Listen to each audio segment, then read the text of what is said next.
go through to get all the way over there for coffee and all the way over there for the men's room. Plus the dialogue that goes on in between. Okay. In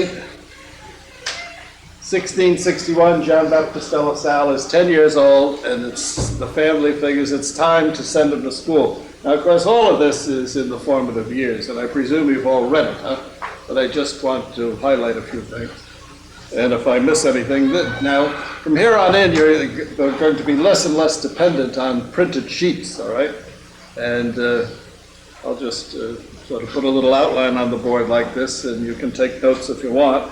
But almost all of it has since been published either in this or in the work as yours. But some of it we might want to amplify a little bit, or you might have questions or things that you'd like to raise a little bit. So between the time what are we going to do about the business of his early life and the stories of running to his grandmother and so on, to read the lives of the saints and so on, his playing at saying Mass and all that. In this comic book, there is a version of this, very interesting little graphic descriptions of John Baptist de La Salle, who was playing with his brothers and sisters all dressed up like a bishop.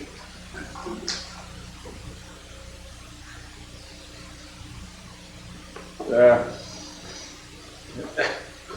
And then,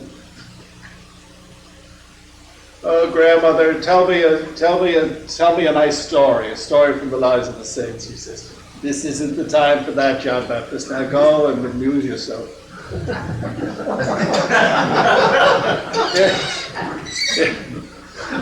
A-M-U-S-E. Here's the music teacher at the piano, holding his ears, you know. That, you know, he says that F you're playing is way out, you know. He says, can't you hear that it's wrong? So then he goes to the father, he says, I think we better give up on music lessons for this one. Now, of course, we didn't have a grand piano, needless to say. But in the inventory of the father's estate, there are several musical instruments that several of the family apparently played and all that. Arose thinks that that's exaggerated. So do some other authors, including Battersby, you know, who thinks that maybe the founder wasn't all that tone deaf or totally opposed to music and so on and so forth. So that's a question. Some brothers who are musicians are trying. Everybody tries to attach his special hobby to the founder in some way or another. Jimmy Loxam, for example, in Lyme was trying to make some connection between the founder and the Holy Brothers and his relationship to hymns. But we do know from the Catechism and from the prayers that he included hymns in those things, and he had the students sang hymns as part of the class prayers. Maybe that's the reason why I like to do it once in a while. And what they did in those days apparently was use sacred words to secular tunes, as we do very often. Remember the year I spent in Belgium, the house was attached to the school. It was a relatively modern house, but the brothers' house had a rather nice modern chapel, and they used to bring classes over there one at a time and have Mass for them in the middle of the morning. So I'd be studying away, and all of a sudden I'd hear American songs like Swanee River, or a favorite at that time, We Shall Overcome. And I figure, what the hell are these Flemish kids singing We Shall Overcome for? And then you listen a little bit and you find that they were all sung to Eucharistic words for the Mass. So that has a long tradition in the Institute. I don't think there's anything else that I really have to remark about those first 10 years. You notice, by the way, how little there is. Next week we're going to get at Bland with a vengeance. There won't be 1 page or 4 pages. We'll be doing 50, 60 pages at a time. But you notice how little concern the early biographers had for this business of family background or early life and so on. And so that's one of the reasons why it's been such a ripe field for contemporary scholarship. Okay, anything about that? Yes. Did you have any difficulty arriving at 27 to be the end of his formative years? Did it take a while to think? It's usually a long formative time. 27 years? Well, I guess maybe one reason that I thought of that number was that's how long my formative years lasted.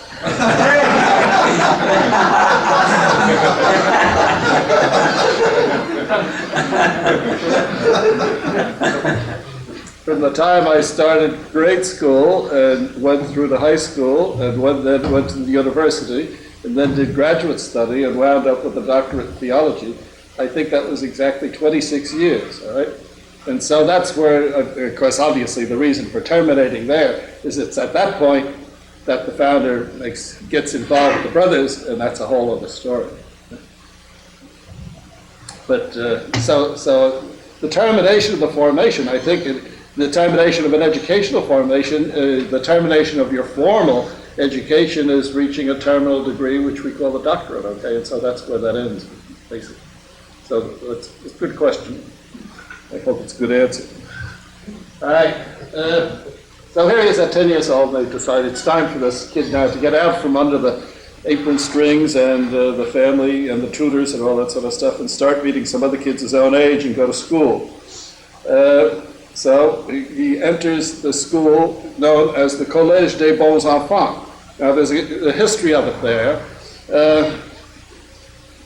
It started off originally as a school that was attached, that the diocese opened with the revenues from a defunct abbey.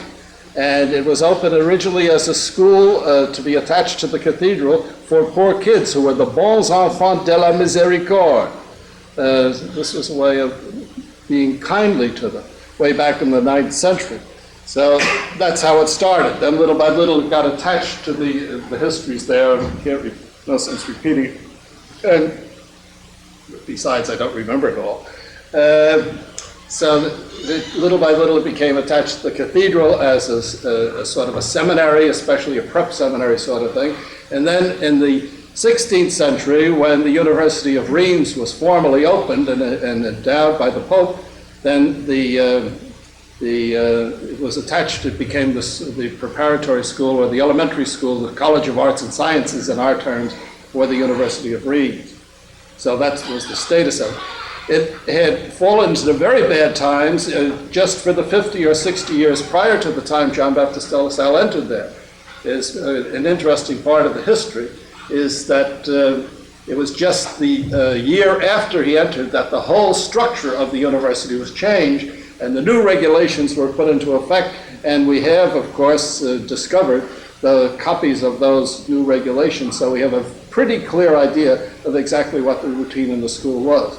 There's another interesting thing, too, and that is Pope Paul V, the Third, one of those popes, just shortly prior to this time had given approbation for the Jesuits to open a university in Reims. So there was also, in addition to the Collège des Bons Enfants, there was a Jesuit university, and it's always very interesting speculatively to wonder what would have happened if John Baptist de La Salle had been enrolled in the Jesuit place, as some of his relatives were.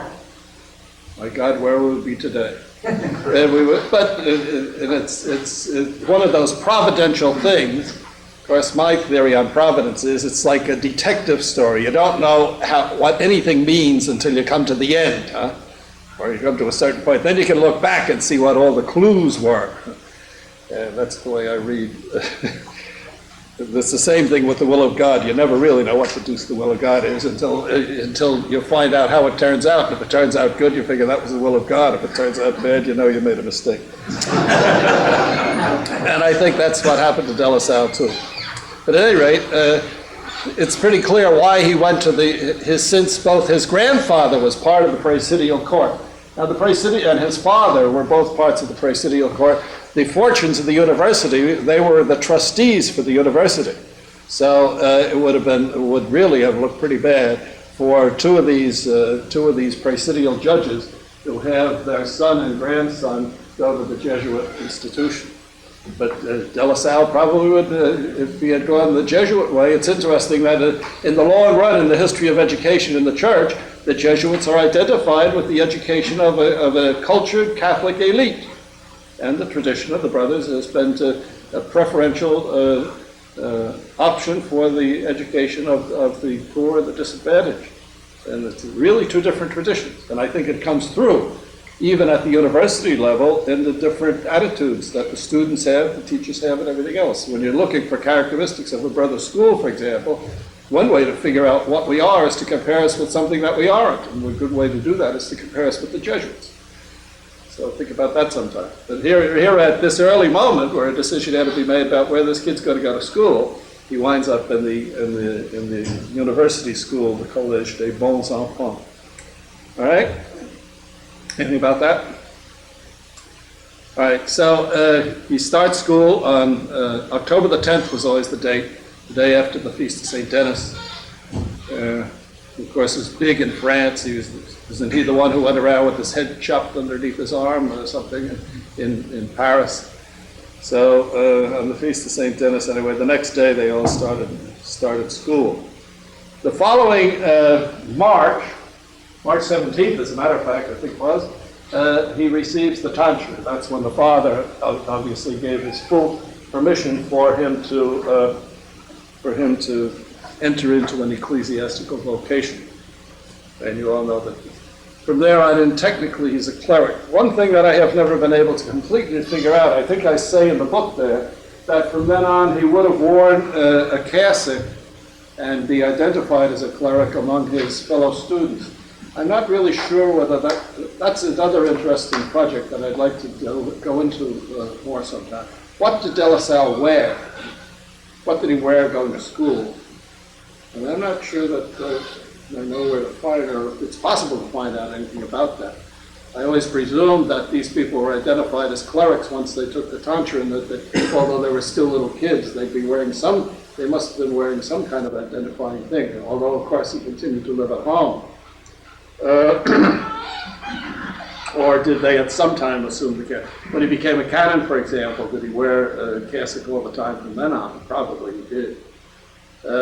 Did he ever wear the brother's habit? Or did he wear it all the time? We know from the biographies that he wore it when he went to teach, for example, early on. That's what everybody was laughing at. But it was interesting that in Bernard's life, Bernard says that he wore the brother's habit on top of his clerical soutane, which is interesting. And certainly when he traveled around in ecclesiastical circles, I'm sure he didn't go with that crazy habit, which it really was crazy looking, as we'll see when we come to that. Well, anyway, he's now, theoretically, he's an ecclesiastic, and tonsure is significant because it means that the person now is in the ecclesiastical state. Now, this was a great thing in the theology of the time, going all the way back to Thomas Aquinas too, of course, about the states of perfection and the various states. The religious life is supposed to be the highest state of perfection, whereas the ecclesiastical state is not a state of perfection. It's a state that is related to a function. But it was very much of a state. It was only in Vatican II. The schema for the treatise on religious life in Vatican II was originally entitled De Statibus Perfectionis, the states of perfection. And the fathers finally threw that out altogether and used instead Perfecte Caritatis, the perfection of charity, which is where perfection consists. But it all reflects that attitude of what state, state, of course, is related to the word status. And so now he had ecclesiastical status. Tonsure will become very important in the life of the founder because there's continual pressure on him all the time to have the brothers tonsure, because this then would mean that they could be treated as ecclesiastics. And in many, there was an awful lot of money involved, available for endowing ecclesiastics. And all the brothers needed to get it was to chop off a couple of hairs out of the back of their head. But the founder was adamant on that, with one notable exception that Brother Gus will discuss with you later. So I won't spoil it. So the tonsure has some significance. How extraordinary was it at that time to receive the tonsure at the age of 11? Probably not very extraordinary at all.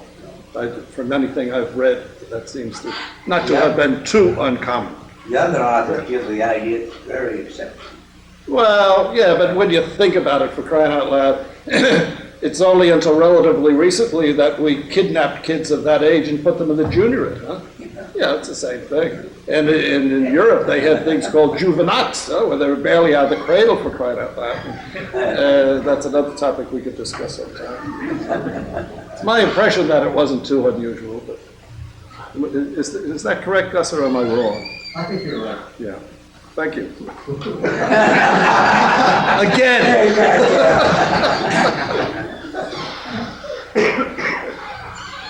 So he enters in at about the level of the 6th grade.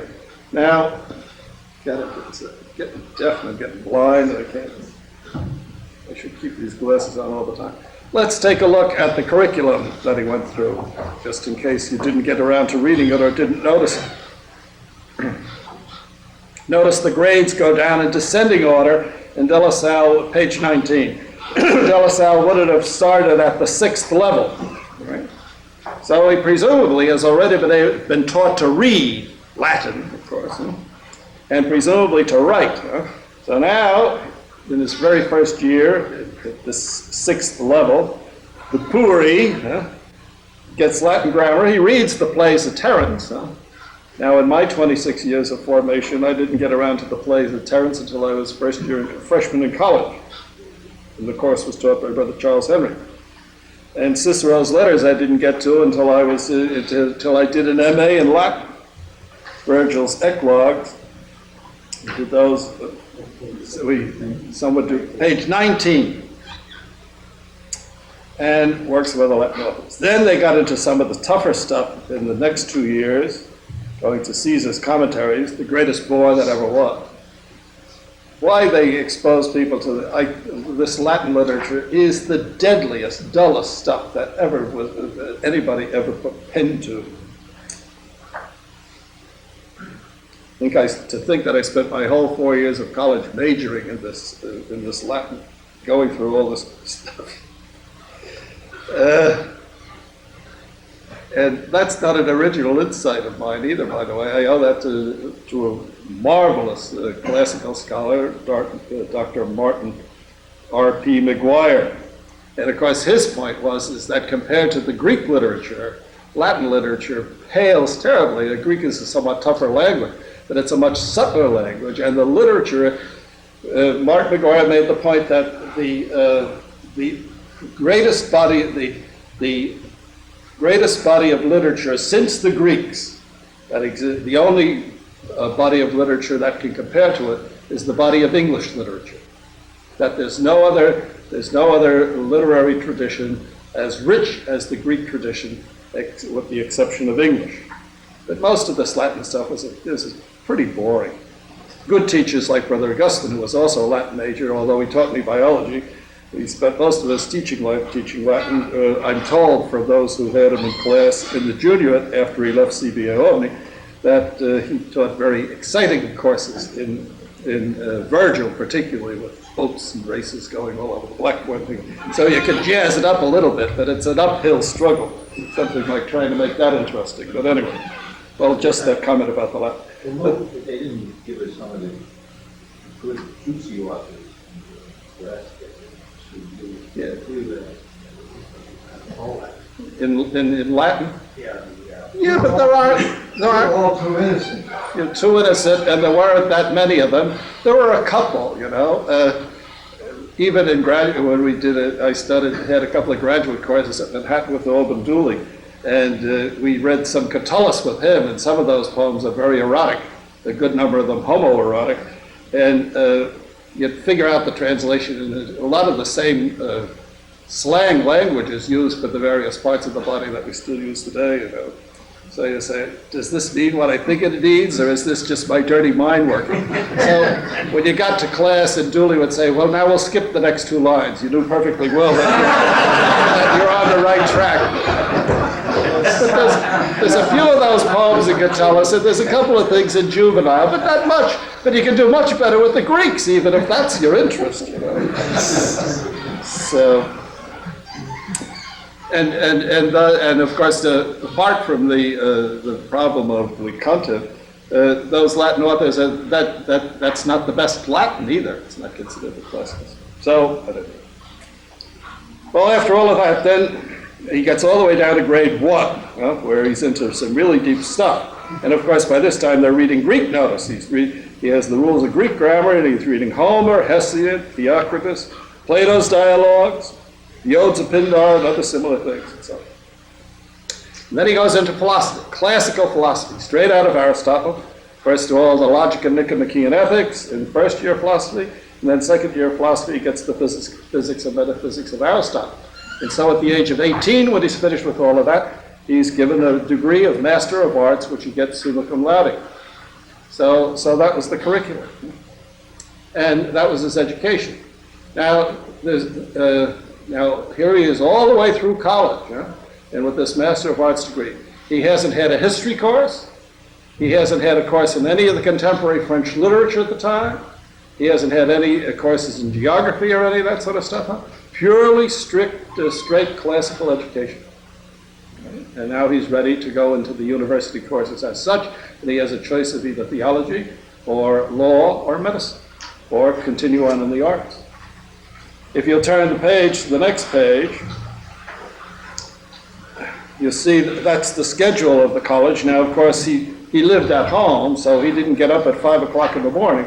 But if you remember the old rule where we all got up at 4:30, or we're supposed to, this is going with the sun. You go to bed when it gets dark, and you get up when the first light begins to come on. So then they'd have half an hour later, they'd come together for morning prayer and have a study period, and their first class would be at 7 o'clock. They must have squeezed breakfast in there somewhere, although I don't think they ever ate much breakfast. And then they'd go to Mass at 11 o'clock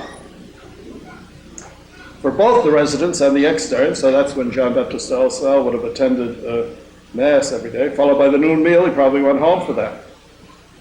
Right, at 11 o'clock, 1 o'clock, then review, or on Sundays religion, and then afternoon classes and so on, all the way to chapel and supper and night prayer. If you turn now back to that map opposite page 125, see the Place Royale, and go again with your finger to the left to see the Hotel de la Cloche where he lived during this period, and go back to the Place Royale, and then follow along to the right, along the Rue de la Pierre and on to the Rue de l'Université, and there you see the Collège des Bons Enfants. Now, if you look up above at the scale, échelle, that's 200 meters, all right, which is a quarter of a kilometer. So you'd need 5 of those to get a kilometer. So how many of those would you say it was between his house and the university? Maybe 3. So it would be so the walk was about what? 2/3 of a kilometer? And if a kilometer is 2/3 of a mile, what's 2/3 of 2/3? So, about a half a mile. About a half a mile. So it was a half a mile to school. 10-minute walk. For a little 10-year-old kid. And so the distances, some of the biographers give you an idea that these places were terribly far. You could walk from one end of Reims to the other in a half an hour if you're going at a pretty good pace. Something close to that. Okay? So you kind of get a fix on to bring this into some kind of geographical reality. All right, we have that back on that page 20, I guess. We know that he was in a play. He had a very small part. He was one of I guess maybe he had about 5 lines to speak in the thing. He wasn't one of the principal actors in this play. That's not the play. We haven't got it here, but he was in a play, The Martyrdom of St. Timothy. Rose has a copy of the program in that cahier on which most of this is based. This is the famous time when there was a speaking contest, all right? And his name appears twice here. He gets sort of a 3rd place in, now this is kind of important. I think it's important for Gus's thing. Let me get it. He gets a 3rd place in extemporaneous speaking, and he gets a 2nd place in formal public speaking, a memorized speech, which is interesting in a way, huh? That he doesn't do as well extemporaneously as he does in something that's prepared. You see his name there twice? Yes. See, you have, in the same thing, you have the first, in the first one, which is salute orationis. That's speechifying loosely, extemp. That thing that looks like an F is an S. Salute orationis, premium meritus, e consequentis. So Gerardus is first, and Johannes Lambert is second, and then John Baptist de La Salle is third of the thirds, also rare. So. But then in the first of strict oration, that is memorized oration, he's second to this same Ludovicus who was also beat him out in the also rares up above. So that's a little bit of a clue maybe to something about his personality and about his there's a lot of discussion between Arose and this is another one of the things they disagree about, how brilliant he was. Huh? And Arose tends to make him out as very brilliant and, you know, outstanding and all that, whereas Poutet is a little more cynical and thinks that he probably was intelligent and hardworking and all that, but not intellectually brilliant. And I guess Gus may want to make some comments about that in time, or even now. Do you, Gus? Okay. All right, so those are some of the events that took place in that thing. In 1663 was in the play, and that speech spy thing is 1665. In 1665, his father decides to move the house. He bought a new house in 1664. He didn't move until 1665. Both the formative years and the workers' years, there's an error there. I say in both of those books that the family moved in 1664. The family bought the house in 1664, but they did not move until 1665. And they moved the house on the Rue Sainte Marguerite. Again, go back to the map, please.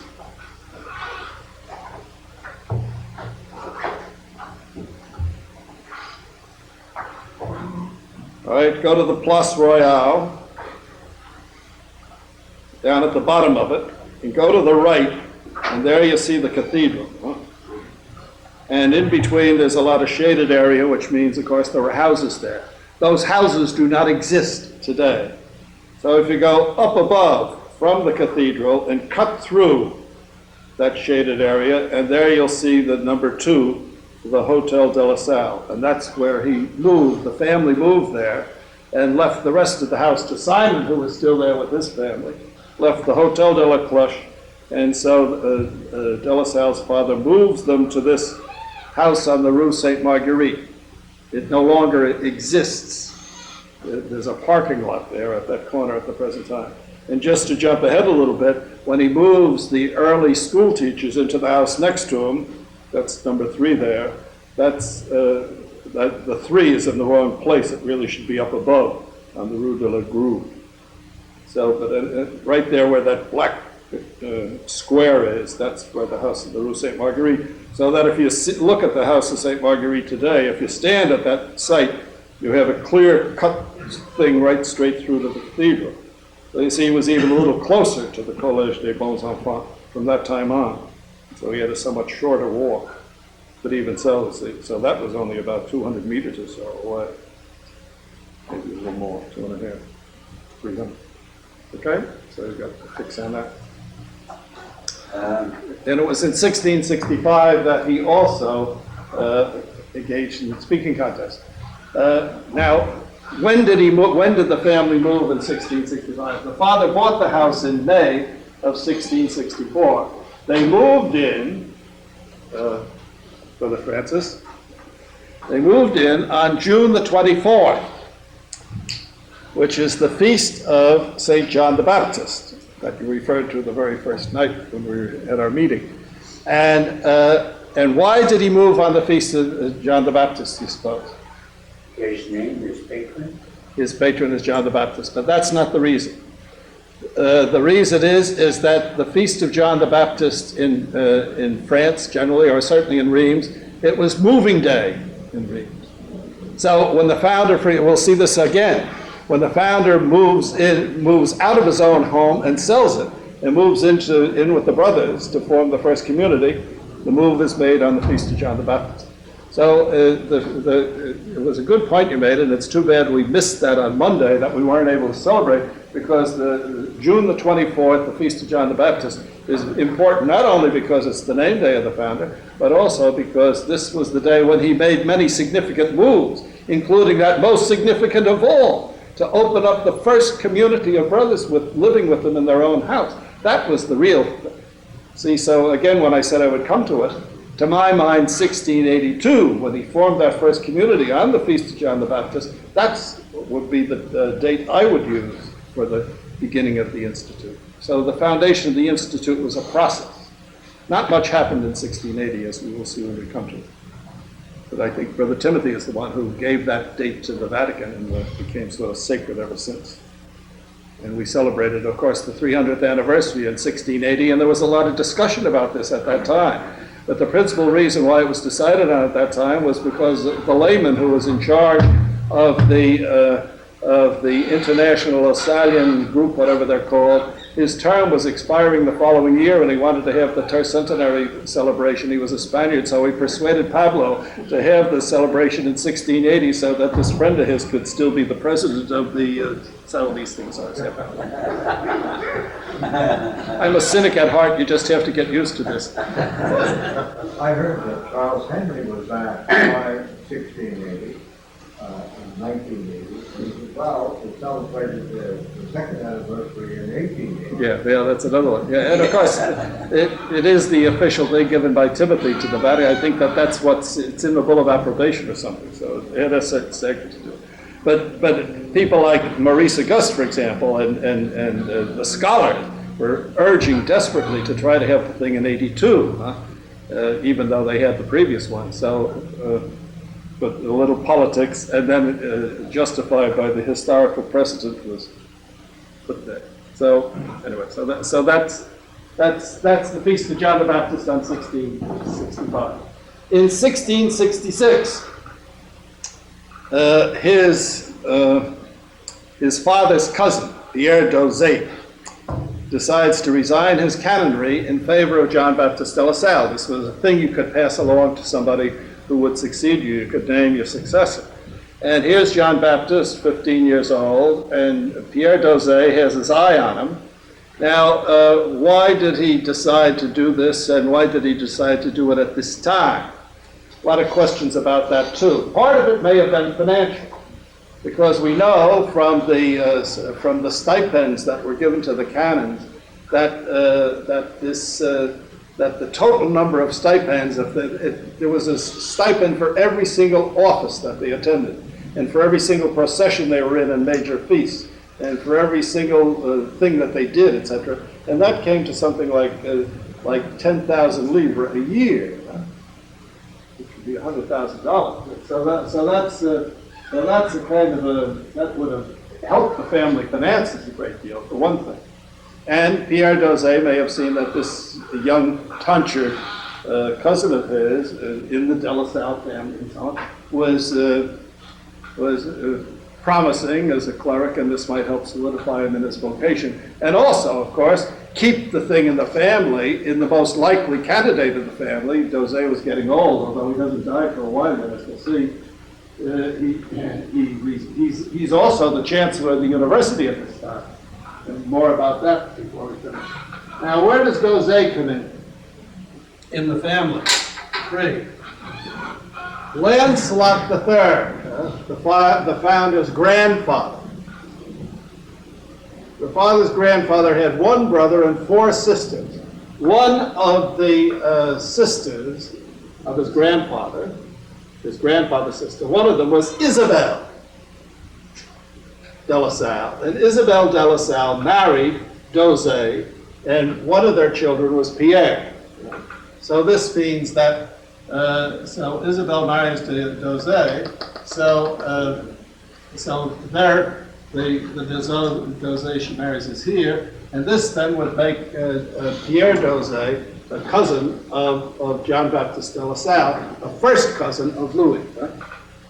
Okay, so his Pierre relation to Pierre down here. So Pierre belongs in this generation. So he's in his father's generation, okay? So he's the first cousin of the founder's father, and that, of course, makes him the second cousin.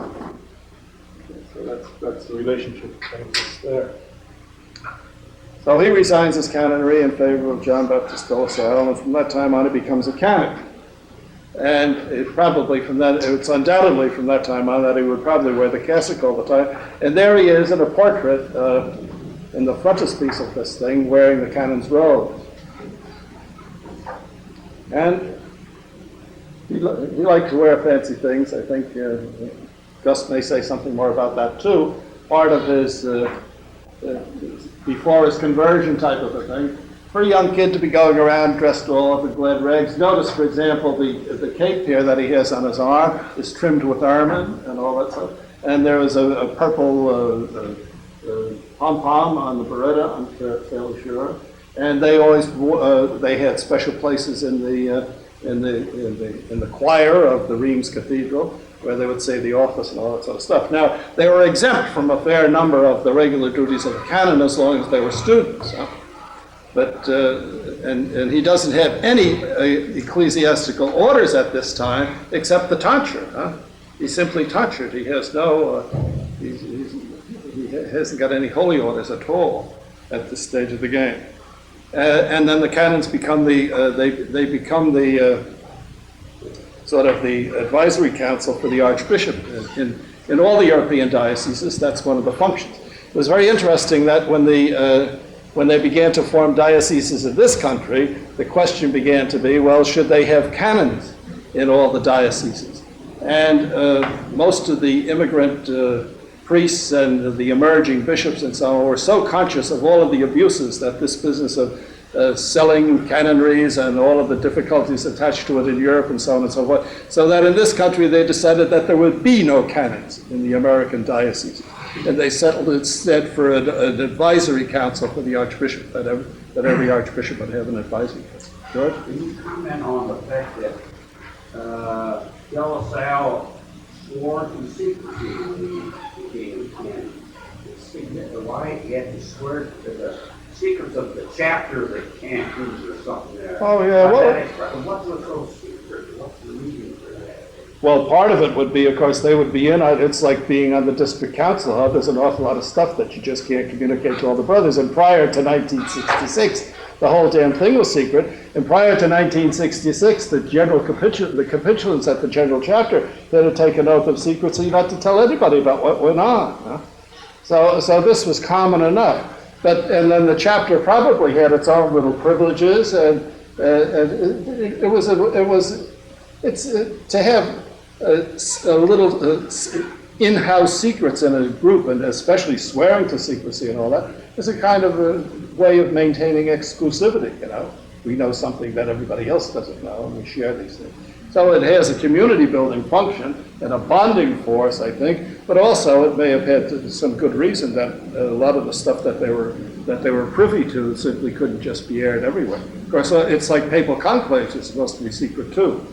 But the interesting secrets always have a way of getting out, don't they? But this became an issue in the General Chapter of 1966, for example, when we were preparing the document on the priesthood, and one of the delegates in our commission working on the thing was on the telephone regularly to the brothers in Rome who were trying to push for the priesthood and calling the congregation and everything, and Nisei had to remind the capitulants that they had taken an oath of secrecy and that they were violating the oath. Well, then we objected to that because the oath of secrecy, which we all took in 1966, said that you swore not to reveal anything that the chapter decided would be secret, but the chapter had decided that anything would be secret in 1966. After that, that was a ban. All right? Does that make any sense? Okay.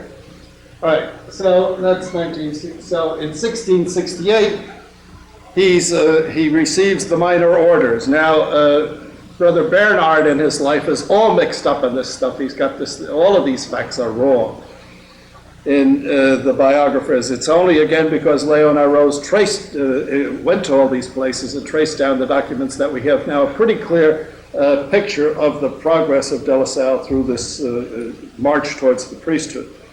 So in 1668, he receives the minor orders from the Bishop of Soissons in the chapel of the Archbishop at Reims. The Archbishop of Reims was away most of the time, and the see was vacant at some times, but this was on March the 17th, that he received his 4 minor orders: porter, lector, acolyte, and exorcist. In 1669, he gets the MA. We already spoke about that. On July the 10th, is page 38. And there's his diploma, which is in the mother house, by the way, among those other documents that I thought of having my picture taken with this, but I didn't have a camera with me at the time.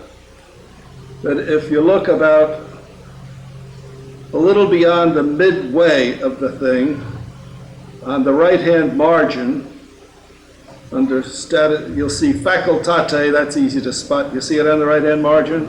And go down 2 lines, and there you see what looks like fuma. That's where it says summa cum laude on the next line, adeptus est. So it's conferring the degree of Master of Arts. You can see there's his name up above. John Baptiste de La Salle of Reims, a canon of the Metropolitan Church of Reims. Once he became a canon, anytime anybody referred to him in any record, any place, his name always had to be followed by that designation that he was a canon of the Metropolitan Church of Reims. So there's his master's diploma, and we still have it. Okay. So, well, I think we can finish this in another minute or so. The question about that document, do we know how it has come down to us? Do we know if the founder himself hold on to this? He must have held on to it. I think he must have held on to it. See, one of the things about that, and the same thing with those certificates of assiduity, it was the only proof he had that he had followed these courses. And that's still the custom in many European universities, as far as I know, that they don't keep any records. You have to keep them yourself. We had a professor who had a degree from a university in Austria on our faculty some time ago, and he gave his diploma in when he was first hired, and they put it in the files, and it got lost somehow or other. And he was in an awful stew, because it was the only proof he had that he had the licentiate in theology. So he must have kept it with his personal papers all those years, and it survived along with some of his other personal effects, the revolution and all the rest of it. I guess this master's is the equivalent today in our culture of a high school diploma. Is that proper? Well, that's one reason why I'm glad you asked that in a way. It's one reason why I asked you to look at the curriculum. He went through all the Latin and all the Greek, which I didn't get to until college, plus 2 years of philosophy. Now we don't do philosophy until you're in college, right? So I would put it as the equivalent of about 2 years of college in our opinion. Okay. And there's many a person who gets a master's degree today, a Master of Arts degree, who doesn't have that type of concentrated content education. Right? And that was considered sufficient preparation to go into the advanced courses in the university. Because the licence was a Greek, wasn't it? Well, see, he's out. The licence, as we'll see, was built on this. See, we tend today to equate the master's degree with the licence, but as we'll see, once he gets into theology, he has to start all over again, and that's when he gets a bachelor's degree for the first time, and then he gets a licence. So the Masters of Arts, see, that's why it's called a Masters of Arts, because it's a degree, presumably, in the liberal arts, okay, based on the old trivium quadrivium. So whatever they learned about mathematics and science and all that, of course, they learned through Aristotle's physics. Okay, so that was considered the degree, the appropriate degree, that you had a mastery of the traditional trivium and quadrivium from the Middle Ages. And the licence, as its name indicates, is really the development of a professional degree on the model of the guilds. So we'll see more about that the next time. Well, maybe we better leave this. So he's got the MA. Now he has to decide, he's going to go to the university. What will it be? Will it be, here he's in the summer of 69, he's got the degree. What will it be? Will it be theology? Will it be medicine? Or will it be law? Or will he go on to study arts? Obviously, he's headed for theology. So he starts his theology course the following October. And he starts it in Reims. And then he does 1 year in Reims, and then he moves to Paris. But that's a little bit of a complicated story, so maybe we'll save that for the next time, since we're getting close. Okay. So tomorrow we have we'll finish the 27 years of formation. Okay, and most of it's all in here. And as I did this morning, I'll try to highlight certain parts of it.